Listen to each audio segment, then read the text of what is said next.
Nih Pak, indahnya begini Pak. Maaf ya. Lihat istri itu ingat Allah. Lihat anak ingat Allah. Ibu lihat suami ingat Allah. Kalau melihatnya begitu, maka substansi berumah tangga itu nikmat rasanya, dan tanggung jawab itu melekat pada diri kita untuk terjaga dalam kebaikan. Ya. Saya nitipkan handphone saya ke antum, dan antum tahu itu punya saya.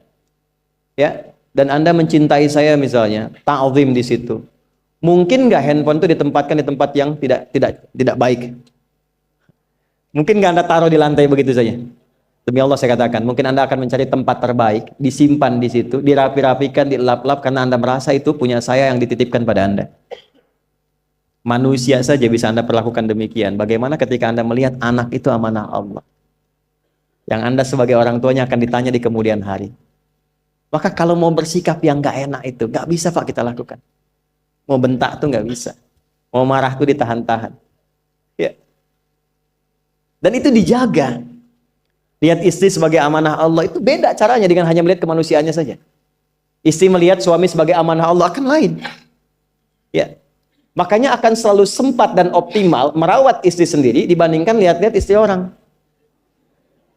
Begitu sebaiknya. Ibu pun tidak harus berharap, kenapa ya suami saya nggak seperti Ustadz? Harapan yang sia-sia. Sudah ada turunan hikmahnya. Nah itu ada latihannya. Latihannya apa? Alladzina yadhkurunallah, zikir. Jadi kalau zikir itu sudah kuat dalam diri kita, ya sudah menghadirkan esensi zikir dalam diri kita, yang dilihat semuanya itu semua anugerah Allah Subhanahu wa taala. Jadi saat dia gembira itu dia bersyukur, dan saat dia sedang mengalami duka dia bersabar. Semua sama sebagai ibadah. Ajaban li amril mu'min. Kalau sudah seperti itu, kata Nabi, perkara hidupnya mengagumkan, gak ada keluhan. Itu latihannya zikir. Nah, zikir ini di Quran diturunkan dalam bentuk yang pokok berupa amalan ritual. Karena itulah semua bentuk amalan ritual disebut dengan zikir. Jadi kalau kita ingin hadirkan sifat tadi, maka cara pertama tingkatkan ibadah ritual. Salat. Apalagi? Al-Quran. Saya ambil dua dulu lah, supaya nggak banyak-banyak dulu. Yang pokok salat yang kita lakukan tiap hari. Tinggal kuantitas dan kualitas kita tingkatkan. Maaf, lihat sini baik-baik. Salat itu di Al-Quran disebut dengan zikir. Dalilnya Quran surah ke-20 ayat ke-14. Dan langsung disarikan dengan fungsi ibadah sebagai fungsi hidup kita. Sudah? Perhatikan baik-baik. Innani anallah la ilaha illa ana fa'budni wa aqimis salata lidzikri. Itu dalilnya. Sayalah Allah, kata Allah. La ilaha illa ana, tidak ada Tuhan yang layak dipertuhankan dan layak disembah kecuali saya, Allah. Allah. Bagaimana kenal Allah sebagai Tuhan?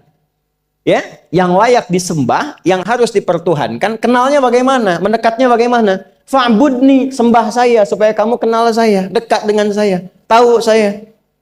Bagaimana caranya? Wa aqimis shalah, tunaikan salat. Jadi kalau pengen dekat dengan Allah, terkoneksi kepada Allah, tersambung, punya sifat tawakal yang kuat, nih tingkatkan salatnya, tambah. Makanya tiap hari kita sholat 5 waktu itu untuk membangun konektivitas dengan Allah. Sebab kalau sudah dekat, aksesnya pun terbuka semua. Itu maksudnya. Anda dekat dengan pimpinan, akses di perusahaannya kan mudah untuk diakses. Ya kan? Kita punya kenalan yang kuat, yang punya sesuatu, aksesnya mudah dibuka. Kita kenal Allah dan dekat dengan Allah, apa yang sulit bagi Allah. Dan ini kita yakin. Nah sekarang Allah kasih jalan. Coba lihat orang-orang dulu, ya.